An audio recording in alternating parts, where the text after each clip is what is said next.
I mean, I remember writing They Don't Know, you know, and being on the phone with my girlfriend at the time, you know, and she was telling me something about her friend told her something about seeing me in the mall somewhere with another girl or something, some hearsay type stuff like that. And I was just like, what?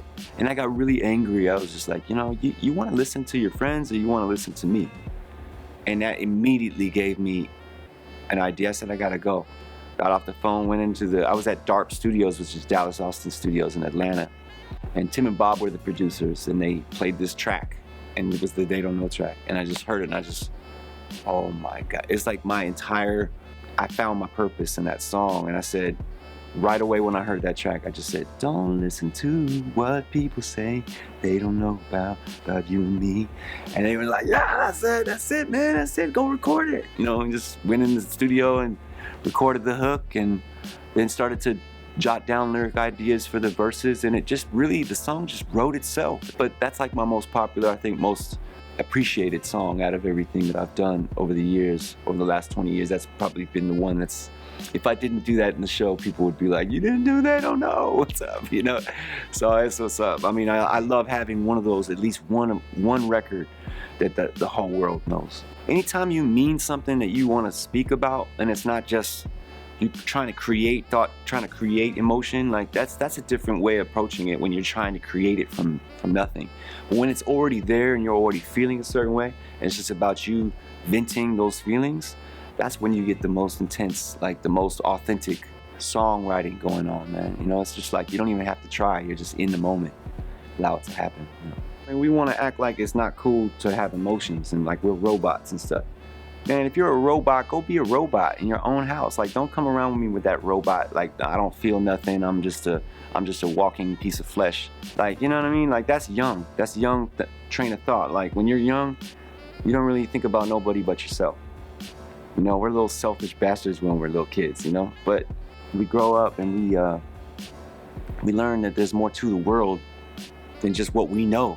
And emotion is really what bonds us.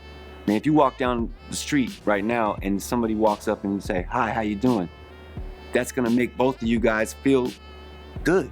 We don't even do that. We don't even walk down the street and say, hey, how you doing? I mean, some people do, most people don't.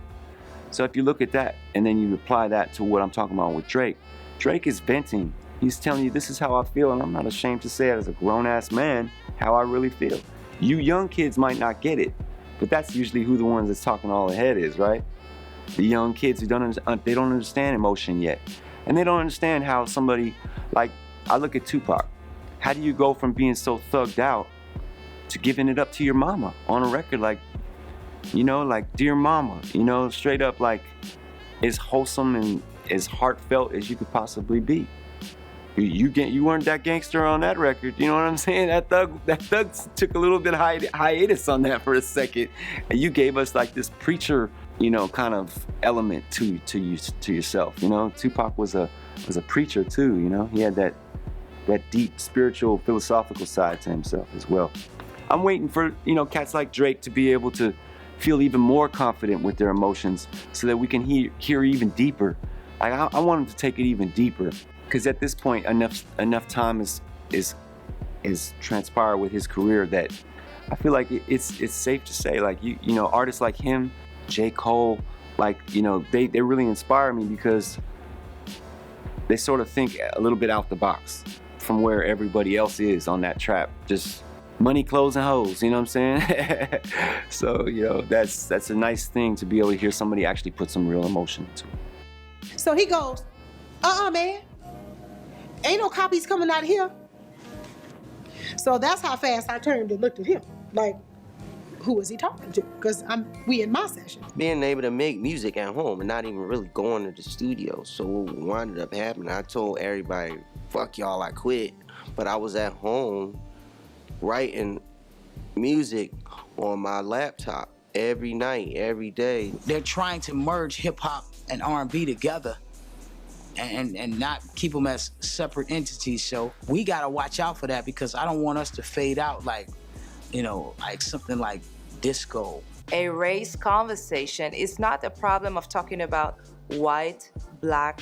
It's a problem of still talking about race where race is a fake concept that doesn't exist.